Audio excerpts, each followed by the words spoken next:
So guys, Ibrahim Traore has just entered into the fray in this Kanu's case. Today's news is a banger.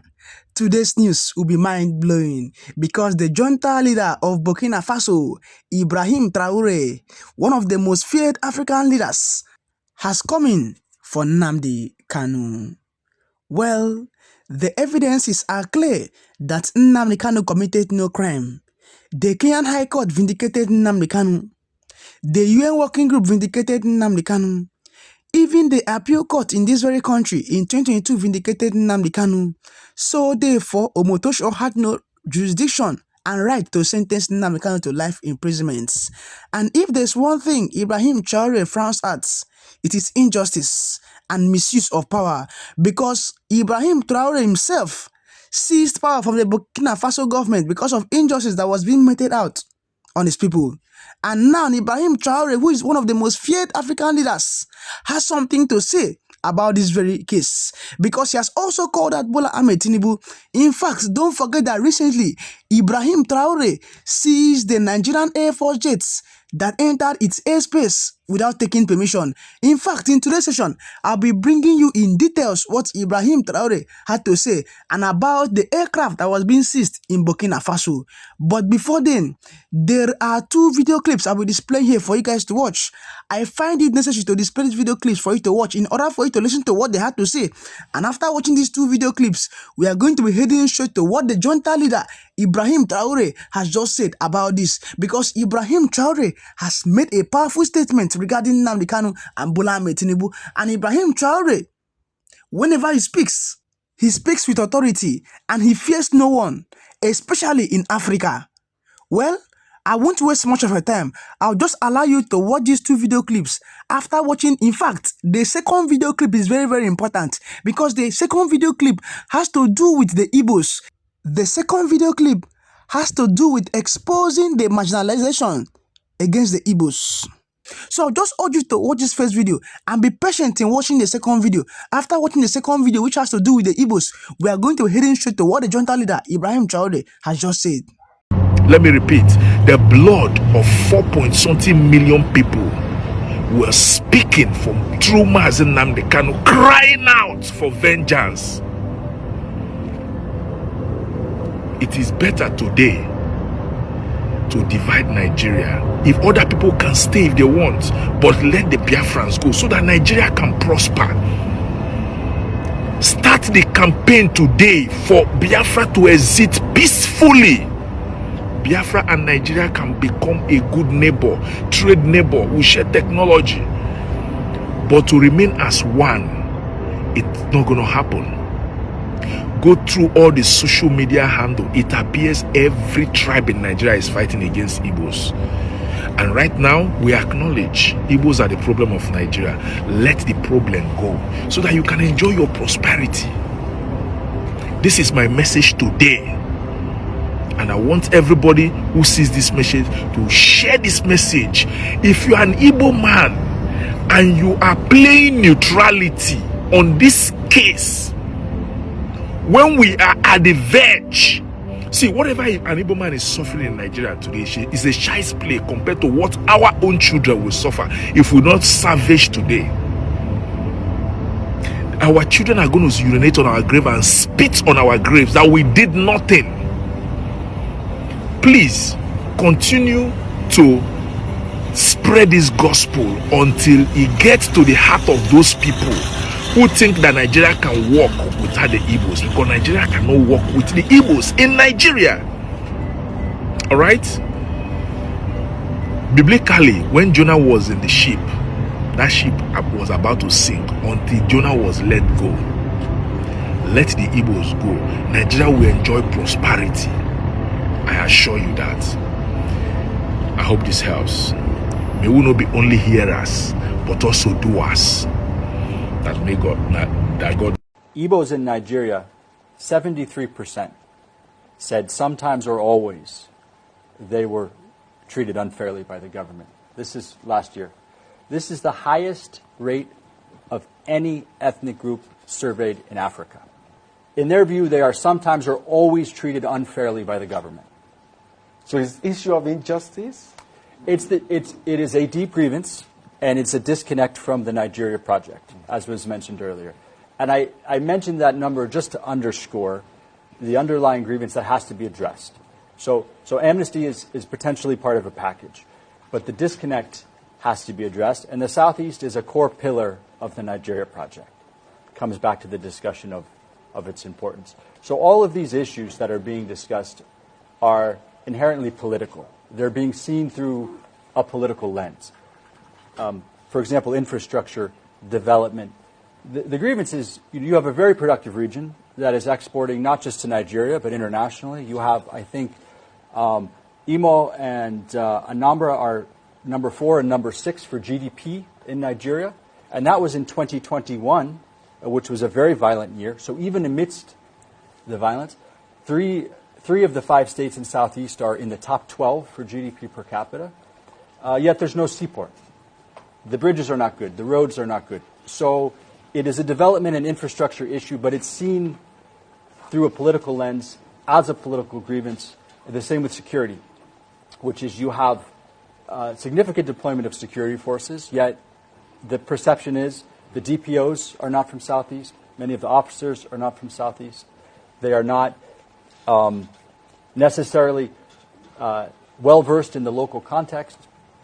And so they're not performing the role of community security in a way that they or other communities would expect. So that's a security issue, yes, but it's also perceived through a political lens. And it's the same with federal appointments and involvement in governance. So these are development, these are policy, these are economic issues, but they're seen through a broader political lens that they're not being kind of fairly adjudicated.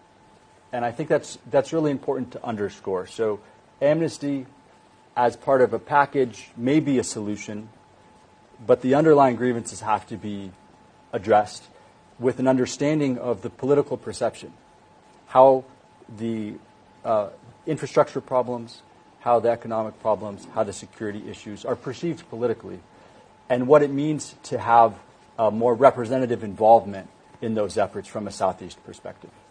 Yes, it has to be a multi-stakeholder approach. The sensitive issues have to be addressed, and there needs to be involvement of the key stakeholders as this initiative is doing. That being said, in contexts like this, you might not move everybody over. You might not convince everybody.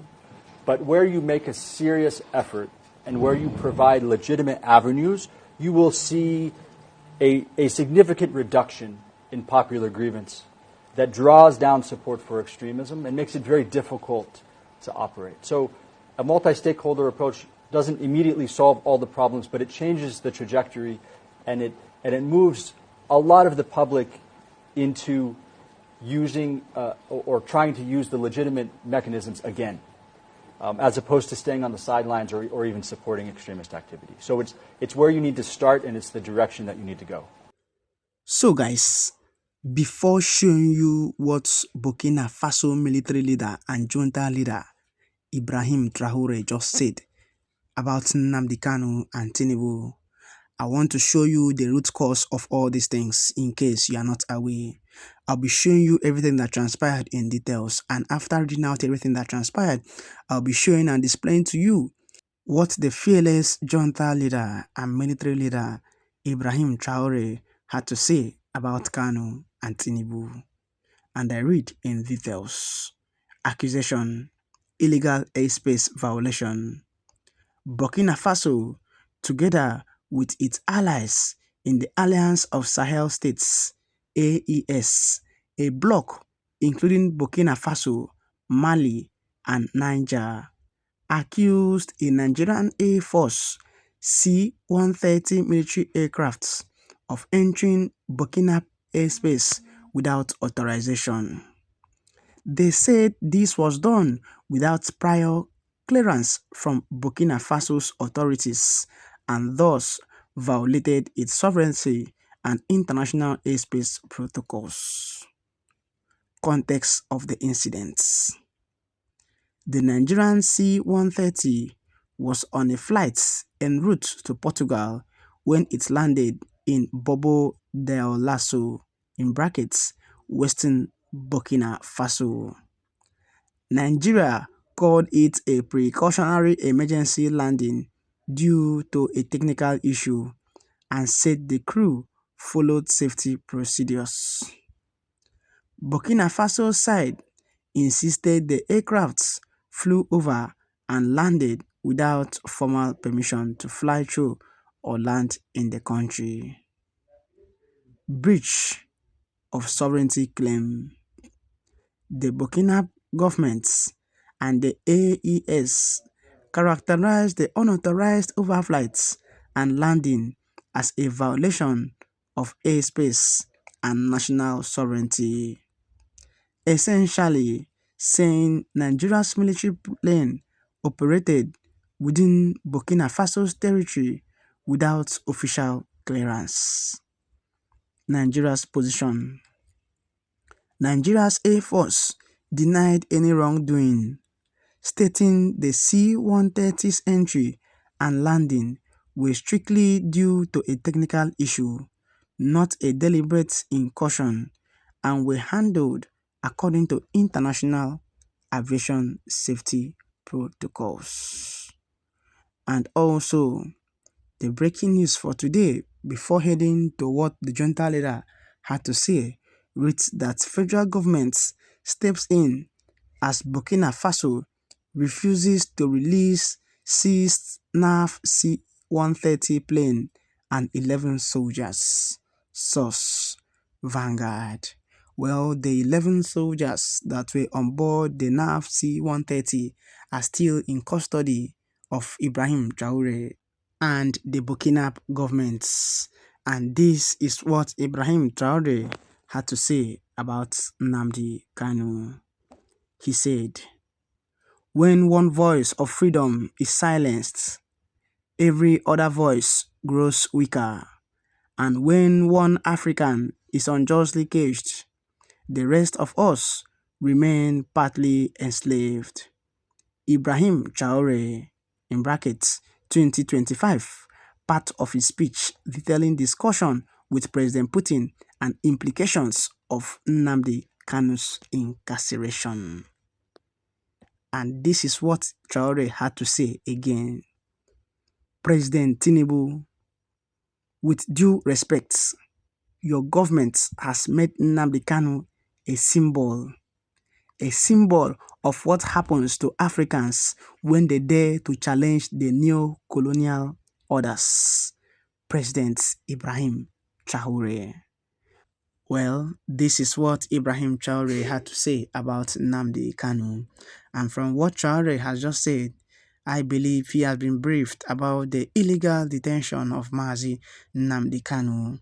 But it remains to be seen what Ibrahim's next action will be regarding Nnamdi Kanu, because the 11 soldiers that were on board the NAF C-130 are still in detention of the Burkina government and Ibrahim Traore. Well, at this point in time, no one knows the mind of Ibrahim Traore. At this point, I'll let you to tell me what you feel about this in the comment section below. Do well to like this video, do well to share this video, and do well to hit the subscribe button below for more trending updates.